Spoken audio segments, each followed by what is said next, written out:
Écoute, hein, ça va très bien depuis la dernière fois. On se retrouve du coup à l'Alpe-Aventure Moto Festival cette année. Oui. On vient de se faire une belle journée off-road dans col du Parpaillon, col de Vars par les chemins. C'est très sympa.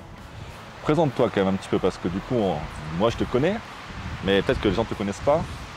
Moi je suis Daniel Lefébure, j'ai ma propre structure F3PM.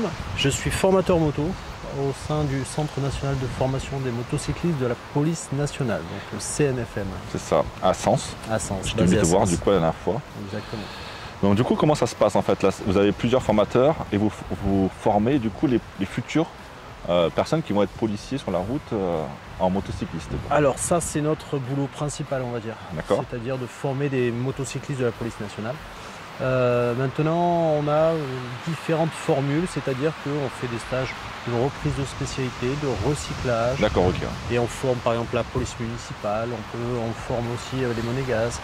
D'accord, mais toi tu es très spécialisé moto quoi. Moi je suis que formateur moto. D'accord. Voilà, que formateur moto. En plus de ça, je suis pilote professionnel de drone. Donc je fais également des montages vidéo. C'est ça. Voilà. Combien à peu près il y a de personnes qui sont chaque année des nouveaux policiers sur la moto? Alors niveau policier, par an, on est à peu près à entre 100 et 120 personnels qui sortent. À savoir que ce sont déjà des policiers. D'accord. Et ils viennent faire 14 semaines de formation en moto. Bon alors, qu'est-ce que t'en penses de ta petite moto? Eh ben ma nouvelle elle est pas mal, écoute, je l'aime bien, légère. Le moteur il est assez vif. Donc ça me change un petit peu des BM. Hein, ouais, c'est sûr. BM, ouais. Parce que ça reste quand même une KTM à la base, mais quand même un peu plus assoupli quand même. Ouais, il y a de vraies suspensions à dire dessus. Voilà. Bon, en tout cas, moi je suis très content parce que tu es mon nouvel ambassadeur aussi FSA, Team FSA. Donc du coup, avec tous les produits Epco Becker, c'est un Husqvarna Norden 901 qui est très bien équipé d'ailleurs avec ce magnifique kit déco. Ouais. Et qu'est-ce que tu penses un peu de ces accessoires? Comment... C'est toi qui les as montés déjà? Alors j'ai tout monté moi-même. D'accord. J'ai tout monté moi-même, tout se passe très bien, il n'y a aucun souci, on a les notices de montage, donc là-dessus il n'y a aucun problème. Maintenant, est-ce que c'est efficace ou pas? Je ne pourrais pas vous dire. L'avenir nous le dira. Oui. J'ai vu qu'il y avait une petite chute, tu les as baptisés déjà. Alors je les ai déjà baptisés. J'ai baptisé le côté droit, on va dire, dû à un calage et la moto, je l'ai déposée délicatement. Oui, il y a même la vidéo qui tourne, exactement. Mais bon, c'est comme ça, c'est le jeu. Hein. On teste et des fois ça va pas. En tout cas, elle est magnifique, ça représente bien un peu une très belle image de marque de la société.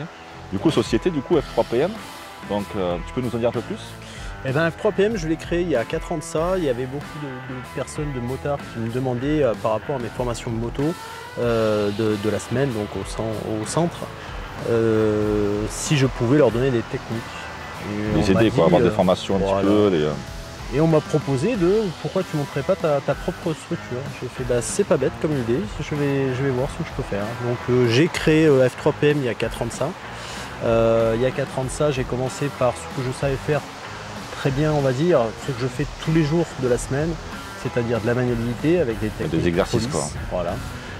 Et de la route avec les trajectoires police qu'on utilise depuis belle lurette, qui sont un petit peu différentes quand même du permis de conduire. Et donc du coup tu as un terrain pour faire ça? Alors j'ai un terrain, j'ai la mairie de Sens qui m'aide, qui m'octroie en fait leur terrain de permis de conduire. D'accord. Donc moi je travaille le dimanche principalement pour ne pas embêter les auto-écoles. D'accord, ok. Comme ça au moins je les embête pas, on m'embête pas, on est tous très bien. Donc j'ai 3 stages à mon actif. J'ai un stage reprise de guidon où on travaille de la maniabilité le matin avec les techniques police. L'après-midi on travaille sur de la trajectoire. Et j'ai un stage route où on fait de la trajectoire le matin et l'après-midi. Alors à savoir que la trajectoire, j'ai des petites techniques que j'ai mises au point. D'accord, ok. Qui sont pas mal parce que en fait avec ma GoPro j'arrive à filmer en fait les personnes qui sont devant moi sur les trajectoires. Okay. Tu leur montres du coup les erreurs qu'ils font et tu recadres au fur et à mesure. Sur tous les 3-4 km, on se met sur le côté, on regarde ce que ça donne sur les tablettes. C'est la meilleure façon de voir qu'on a fait une erreur, de voir en se faisant filmer effectivement. On sent que sur une trajectoire on est très proche du bord de la chaussée, mais quand on se regarde on se dit bah non il y a encore 1 mètre, 1,50 m des fois, donc voilà, ça peut rassurer les gens et les gens progressent très rapidement comme ça. Et qu'est-ce que veut dire F3PM? Alors formation, perfectionnement, post-permis moto. D'accord. Ouais, donc du coup effectivement c'est là pour dès qu'on a le permis moto et qu'on veut évoluer, qu'on veut progresser, Voilà. Que ce soit sur les chemins ou sur la route, il y a vraiment des possibilités d'évoluer. Exactement, de parce que progresser, j'ai mon stage Maxi-Trail également, où justement je travaille aussi bien de la trajectoire sur route, puisque Maxi-Trail, on est aussi sur un petit peu sur la route quand même, hein, forcément pour aller d'un chemin à un autre. Par contre, je travaille que sur des voies carrossables. D'accord. Voilà. Donc du coup, tu me parlais du stage Maxi-Trail. Ouais, le stage Maxi-Trail, j'ai 2 niveaux, j'ai un niveau 1, un niveau 2. Le niveau 1, je travaille le matin sur un terrain privé, clos à la circulation, donc tout ce qui va être pour les débutants, le démarrage sur de la terre meuble, freinage, le dévers, les montées, les descentes. Reprendre les bases. Voilà, même des fois, peut-être pour quelqu'un qui n'a pas fait de moto pendant quelques temps, peut-être reprendre vraiment les bases avant de... Mais même quelqu'un qui n'en a jamais fait. D'accord. Ah, carrément, repartir de zéro, quoi. Partir de zéro. Le B à bas de la moto avec des crampons. C'est le B à bas, en fait. Il y a pour quand ensuite, même, l'après-midi, partir sur les chemins, sur différents endroits, sur des voies carrossables, pour travailler des ornières, de la boue, etc. Pour travailler ce qu'on a vu le matin, en fait, en vrai. Voilà. Donc pas trop compliqué, quoi. Des petits chemins simples, déroulants un peu dans l'esprit ce qu'on a fait aujourd'hui, peut-être alors. Ou c'était déjà un peu plus... Encore un petit peu... En dessous. Un petit peu en dessous. D'accord. Encore un petit peu en dessous pour certaines personnes. Et après, donc tu as le niveau 2 qui permet 2. de vraiment progresser et de passer un step peut-être pour quelqu'un qui a envie d'évoluer. On passe un niveau supérieur. On passe par exemple, un niveau supérieur sur des montées.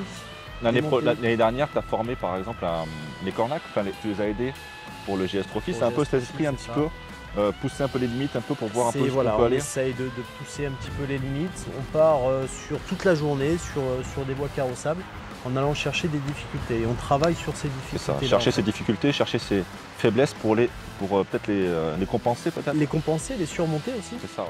Bon bah écoute, merci encore pour cette petite interview. Merci. On est dans un endroit qui est pas trop mal. On est bien. bien. Ouais, je crois qu'on va finir le week-end tranquille. Et puis on se donne rendez-vous à bientôt. Ça marche. Allez, ciao. À bientôt.